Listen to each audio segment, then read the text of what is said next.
माघ महामहत्तम अध्याय 7। हरे कृष्णा, राधे राधे।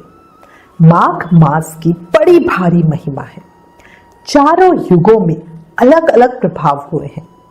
किसी युग में दान का प्रभाव था, किसी युग में यज्ञ का प्रभाव था, किसी युग में सत्य का प्रभाव था, लेकिन माघ मास के स्नान का प्रभाव चारों युगों में था।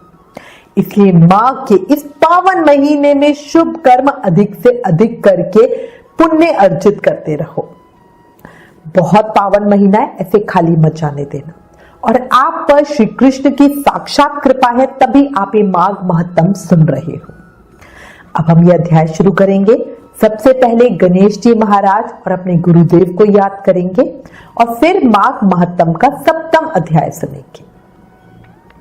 जय गणेश जय गजवंदन, कृपा सिंधु भगवान, मूसक वाहन दीजिए ज्ञान बुद्धि वरदान। बोलो गणेश जी महाराज की जय। गुरु अनंत तक जानिए, गुरु की ओर न छोर, गुरु प्रकाश का पुंज है, निशाबाद का फोर। बोलो गुरु महाराज की जय। कल हमने माघ महामहत्तम के अध्याय 6 में दत्तात्रेय जी द्वारा वर्णित कुंडल और विकुंडल नाम के भाइयों की कथा का श्रवण किया था। मृत्यु के पश्चात कुंडल को नर्क और विकुंडल को स्वर्ग की प्राप्ति हुई, जिस पर यमदूत उसे बताता है कि उसे स्वर्ग की प्राप्ति अनजाने में किए हुए सिर्फ 2 दिन के माघ स्नान की वजह से हुई है। इस पर विकुंडल यमदूत से कर्मों की गति पूछता है। अब आगे विकुंडल द्वारा किए प्रश्नों को सुनकर यमदूत कहने लगा, हे विकुंडल, तुमने बड़ा ही सुंदर प्रश्न किया है। यद्यपि मैं पराधीन हूं, फिर भी तुम्हारे स्नेहवश अपनी बुद्धि के अनुसार बतलाता हूं। जो प्राणी काया वाचा और मनसा से कभी दूसरों को दुख नहीं देते, वे यमलोक में नहीं जाते। काया मतलब शरीर से, वाचा मतलब वाणी से बोलने से, और मनसा मतलब सोच के विचारों से मानसिक रूप में। हमें अपने सिर्फ कायिक मतलब शरीर से किए कर्मों का फल नहीं मिलता, बल्कि हमें अपने वाचिक मतलब मुंह से किए हुए कर्म और मानसिक यानी सिर्फ सोचने से किए हुए कर्मों का फल भी मिलता है। ठीक है, तो ध्यान रखिए, आप ये मत सोचिए कि आप किसी को हाथ से मारोगे तभी आपको पाप मिलेगा। अगर आप किसी के बारे में गलत सोच रहे हो तो भी आपको पाप मिलेगा। अब आगे की कथा। यमदूत ने आगे क्या कहा? किसी भी प्रकार की हिंसा करने वाले वेद, यज्ञ, तप और दान से भी उत्तम गति को नहीं प्राप्त होते। ऋषियों ने अहिंसा को सबसे बड़ा धर्म, तप और दान बताया है। जो मनुष्य जल या पृथ्वी पर रहने वाले जीवों को अपने भोजन के लिए मारते हैं, वे काल सूत्र नामक नरक में पड़ते हैं। यहाँ नॉनवेज खाने वालों की बात हो रही है। और वहां पर अपना मांस खाते हैं और रक्त पीप पान करते हैं तथा पीप की कीचड़ में उनको कीड़े काटते हैं। दूसरे जन्म में वो हिंसक, जन्म से अंधे, काने, कुबड़े, लूले, लंगड़े, दरिद्र और अंगहीन होते हैं। इस कारण इस लोक तथा परलोक में सुख की इच्छा करने वाले को काया, वाचा तथा मन में दूसरों का द्रोह नहीं करना चाहिए। जो हिंसा नहीं करते उनको किसी प्रकार का भय नहीं होता। जिस तरह सीधी और टेढ़ी दोनों प्रकार की बहने वाली नदियां समुद्र में ही मिलती हैं, वैसे ही सब धर्म अहिंसा में ही प्रवेश कर जाते हैं। ब्रह्मचारी, गृहस्थ, वानप्रस्थी तथा यति सभी अपने अपने धर्मों का पालन करने और जितेंद्रिय रहने से ब्रह्मलोक को प्राप्त करते हैं। जो जलाशय आदि बनाते हैं और सदैव 5 यज्ञ करते हैं, वे कभी यमपुरी में नहीं जाते। जो इंद्रियों के वशीभूत नहीं है, वेदवादी और नित्य ही अग्नि अर्थात हवन आदि का पूजन करते हैं, वे स्वर्ग को जाते हैं। युद्ध भूमि में जो शूरवीर मर जाते हैं, वे सूर्य लोक को प्राप्त होते हैं। जो अनाथ, स्त्री शरण में आए हुए तथा ब्राह्मण की रक्षा के लिए प्राण देते हैं, वे कभी स्वर्ग से वापस नहीं लौटते। जो मनुष्य लूले, लंगड़े, वृद्ध, अनाथ तथा गरीबों का पालन करते हैं वो भी स्वर्ग में जाते हैं। जो मनुष्य गौओं के लिए पानी का आश्रय करते हैं तथा कुआं, तालाब और बावड़ी बनवाते हैं वे सदैव स्वर्ग में निवास करते हैं। जैसे जैसे जीव इनमें पानी पीते हैं वैसे ही वैसे उनका धर्म बढ़ता है।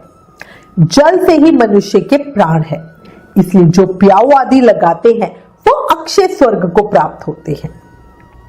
बड़े बड़े यज्ञ भी वो फल नहीं देते जो अधिक छाया वाले वृक्ष मार्ग में लगाने से मिलता है। जो मनुष्य वृक्ष रोपण करता है वे सदैव दानी और यज्ञ करने वाला होता है। जो अच्छे फल और अच्छी छाया वाले मार्ग के वृक्षों को काटता है वो नरकगामी होता है। तुलसी का पौधा लगाने वाला सब पापों से छूट जाता है।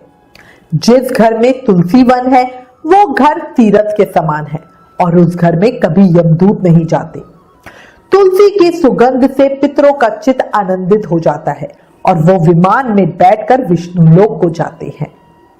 नर्मदा नदी का दर्शन, गंगा का स्नान और तुलसी दल का स्पर्श ये सब बराबर फल देने वाले हैं। हर एक द्वादशी को ब्रह्मा भी तुलसी का पूजन करते हैं। रत्न, सोना, फूल तथा मोती की माला के दान का इतना पुण्य नहीं होता जितना तुलसी की माला के दान का होता है।